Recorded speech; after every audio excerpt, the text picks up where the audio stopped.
आज ही Doubtnut app download करें। Doubtnut पर होगा अब आपके सभी मैथ्स, केमिस्ट्री, फिजिक्स और बायोलॉजी डाउट्स का सफाया। बस अपने क्वेश्चन की फोटो खींचो, उसे क्रॉप करो और तुरंत वीडियो सोल्यूशन पाओ। Download now. आइए देख लेते हैं जो हमारा सवाल है वो हमसे क्या पूछ रहा है।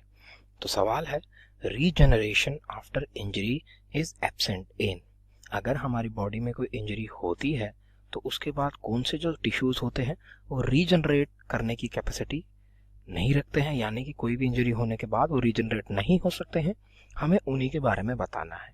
नीचे दिए गए हैं वो है हमें 4 ऑप्शन, जिसमें डिफरेंट टाइप के टिश्यूज हमें दिए हुए हैं। हमें देख के बताना है कि कौन सा टाइप का जो टिश्यू है उसके पास रीजनरेशन कैपेसिटी नहीं होती है। तो आइए देख लेते हैं, बात कर लेते हैं एक एक करके कौन कौन से ऑप्शन हमें दिए हुए हैं। सबसे पहले हम बात कर लेते हैं हमारे ऑप्शन डी के बारे में, जो कि हमें दिया हुआ है यहाँ पे, स्मूथ मसल्स। बात करूं अगर मैं स्मूथ मसल्स के बारे में, तो जो हमारी स्मूथ मसल्स होती हैं इनको हम अनस्ट्रेटेड मसल्स भी बोलते हैं।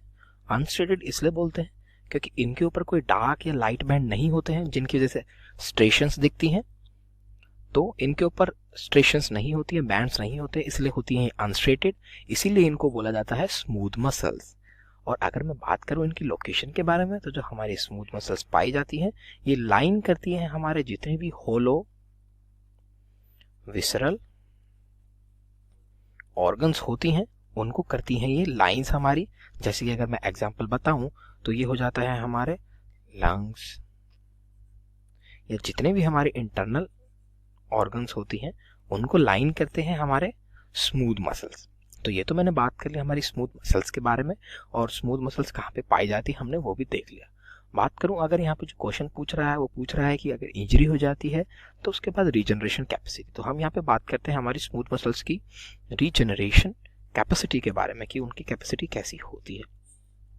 बता दूं अगर मैं आपको यहाँ पे, तो सबसे ज्यादा हमारी बॉडी के अंदर जो रीजनरेशन कैपेसिटी होती है वो होती है हमारे इन्हीं स्मूथ मसल्स के पास में। यस, जो स्मूथ मसल्स होती हैं उनके पास पे हाईएस्ट रीजनरेशन कैपेसिटी होती है, यानी कि ये जो हमारी लेयर है ये हमारी दोबारा से रीजनरेट हो सकती है अगर इसको कोई इंजरी होती है, और बड़ी ही तेजी से होती है। यस, क्योंकि इसका जो मेन काम होता है वो ये होता है कि हमारे जो इंटरनल ऑर्गन्स है उनकी कवरिंग बनाती है, इसलिए इसका रीजनरेट होना जल्दी से जल्दी बहुत जरूरी है हमारी बॉडी की प्रॉपर फंक्शनिंग के लिए। तो ये तो मैंने बात करी रीजनरेशन कैपेसिटी के बारे में। बता दूं अगर जो हमारी स्मूथ मसल्स होती हैं तो जो बनती हैं, ये जो रीजनरेट होती हैं वो होती हैं हमारे पेरिसाइट से। हाँ जी, ये जो पेरिसाइट्स होते हैं ये हमारे स्मॉल सेल्स होते हैं, और ये हमें पाए जाते हैं हमारी जो स्मॉल ब्लड वेसल्स होती हैं आसपास के एरिया में, उनके आसपास हमें पाए जाते हैं हमारे पेरिसाइट्स, जो कि हमें मदद करते हैं हमारी स्मूथ मसल्स के रीजनरेट होने में। ये तो बात कर ली हमने स्मूथ मसल्स की। जैसे कि हमने देखा जो स्मूथ मसल्स होती हैं उनके पास कैपेसिटी होती है रीजनरेट होने की, इसलिए ये ऑप्शन हो जाता है हमारा गलत। आइए बात कर लेते हैं एक बार हमारे ऑप्शन सी के बारे में, जो कि हमें दिया हुआ है टेंडन्स। अगर मैं बात कर रहा हूं टेंडन्स की, तो जो हमारे टेंडन्स होते हैं वो प्रेजेंट होते हैं हमारे मसल्स और बोन्स के बीच में। हमारी बॉडी जो भी स्ट्रेचिंग एक्सरसाइज करती है या फिर कोई भी हमारा काम होता है जिसमें स्ट्रेच होता है, तो जो हमारा टेंडन्स होते हैं वो भी स्ट्रेच होते हैं। जो हमारी मसल्स होती हैं बोन्स के साथ स्ट्रेच होती हैं, लेकिन वापस ये उसी हमारी पोजीशन पे आ जाते हैं टिश्यूज, क्योंकि जो हमारा टेंडन होता है वो होता है फ्लेक्सिबल टिश्यू। बात करूं अगर हमारे टेंडन्स के बारे में, तो ये हमारे बने हुए होते हैं कोलेजन से। हाँ जी, ये जो हमारे टेंडन होते हैं इनके अंदर जो सेल्स पाए जाते हैं, यानी कि जो प्रोटीन पाया जाता है, सॉरी, वो हो जाता है हमारा कोलेजन। और अब जैसे कि हमारा क्वेश्चन पूछ रहा था, हमें बात करनी थी उसकी रीजनरेशन कैपेसिटी के बारे में, तो बता दूं मैं यहाँ पे टेंडन की रीजनरेशन कैपेसिटी के बारे में। तो टेंडन की रीजनरेशन कैपेसिटी होती है लेकिन बहुत ही कम होती है। बहुत कम नहीं बोलेंगे, लेकिन मैं स्लो बोलूंगा। जो हमारे टेंडन्स होते हैं वो जो रिपेयर होते हैं वो स्लोली रिपेयर होते हैं। हाँ जी, ये स्लोली रिपेयर होते हैं। और बात करूं अगर ये रिपेयर कैसे होते हैं, तो होता क्या है, जो हमारे मीजेनकाइमल सेल्स होते हैं, मीजेनकाइमल जो हमारे सेल्स होते हैं वो हमारे स्टेम सेल्स होते हैं, जो कि हमारे को प्रोड्यूस करके देते हैं कोलेजन। और जो कोलेजन होता है वो हमारा पाया जाता है टेंडन के अंदर बेसिकली ज़्यादा, इसलिए जो हमारा कोलेजन है वो मदद करता है टेंडन्स को दोबारा रीजनरेट करने में या फिर उनको हील करने में इंजरी के बाद। तो जैसे कि हमने देख लिया जो टेंडन होते हैं वो भी रीजनरेट कर सकते हैं, इसलिए ये ऑप्शन भी हो जाता है हमारा यहाँ पे गलत। आइए एक बार बात कर लेते हैं हमारे यहाँ पे ऑप्शन बी के बारे में, जो कि हमें दिया हुआ है स्किन एपिडर्मिस। जो हमारी स्किन एपिडर्मिस होती है वो होती है हमारी outer layer covering of skin. Yes, skin की एपिडर्मिस, उसको हम बोलते हैं आउटर लेयर, जो कि हमारी प्रोटेक्शन के काम आती है। बात करूं तो हमारी स्किन एपिडर्मिस के बारे में, जो हमारी एपिडर्मिस की लास्ट लेयर होती है जिसको हम बोलते हैं स्ट्रेटम बेसल या स्ट्रेटम बेसल बोलते हैं हम उसको। तो ये जो हमारी लेयर होती है ये एपिडर्मिस की डीपेस्ट लेयर होती है, और जैसे ही हमारी स्किन एपिडर्मिस होती है इंजरी, उसके ऊपर कोई इंजरी होती है, तो ये जो हमारी स्ट्रेटम बेसल लेयर है ये हो जाती है हमारी प्रोलिफरेट मतलब ये हमारे स्टार्ट कर देती है डिवाइड होना, और बनाती है साथ ही साथ में हमारे न्यू सेल्स। और ये जो न्यू सेल्स होते हैं ये मदद करते हैं हमारी जो भी स्किन की एपिडर्मिस में इंजरी कोज हुई है उसको रीजनरेट करने में या फिर उसको हील करने में। तो ये तो मैंने बात कर ली हमारे स्मूथ मसल्स के स्किन एपिडर्मिस के बारे में, सॉरी। तो ये देखा हमने कि इसके पास भी हमारी रीजनरेशन कैपेसिटी होती है, इसलिए ये ऑप्शन भी हो जाता है हमारा गलत। मैं बात करना चाहूंगा ऑप्शन ए के बारे में, जो कि हमें दे रखा है यहाँ पे नर्व सेल्स। बात करूंगा जैसे कि हमारे को यहाँ पे दे रखा है, हमें बात करनी नर्वस टिश्यू के बारे में। जो हमारे नर्वस टिश्यू होते हैं उनको हम नर्व सेल्स ही बोलते हैं, और जो इनकी बेसिक यूनिट होती है नर्व सेल्स वो होते हैं हमारे न्यूरॉन्स। तो हमें यहाँ बेसिकली जो बात करनी है वो हमें करनी है न्यूरॉन्स के बारे में।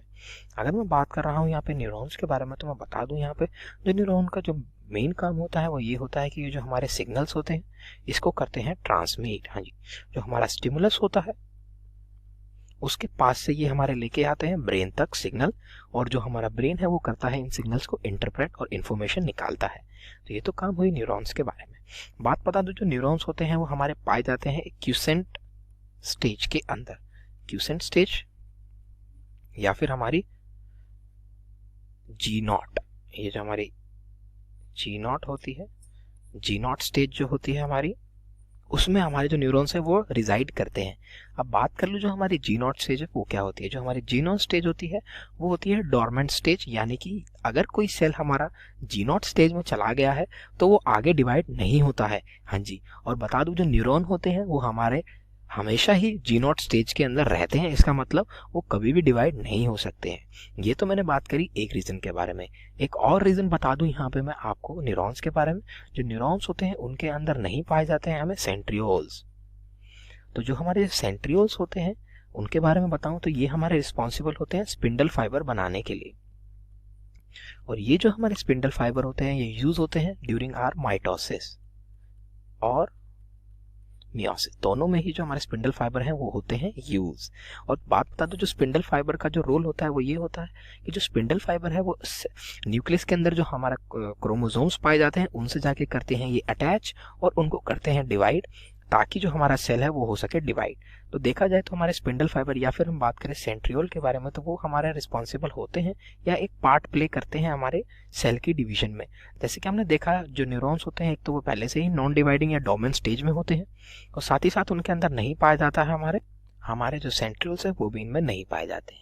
इसलिए जो हमारे नर्वस टिश्यू होते हैं या कि नर्व सेल्स या फिर न्यूरॉन्स, उनमें अगर कोई इंजरी होती है तो वो रिपेयर नहीं कर सकते हैं अपने आप को। इसलिए जो ब्रेन की इंजरी होती है उनको बहुत ही खतरनाक माना जाता है।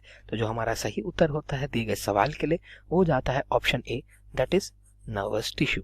Thank you. क्लास 6 से 12 से लेके नीट, IIT, JEE मेंस और एडवांस के लेवल तक 10 मिलियन से ज्यादा स्टूडेंट्स का भरोसा। आज ही डाउनलोड करें डाउटनेट ऐप या व्हाट्सएप कीजिए अपने डाउट्स 8400 400 400 पर।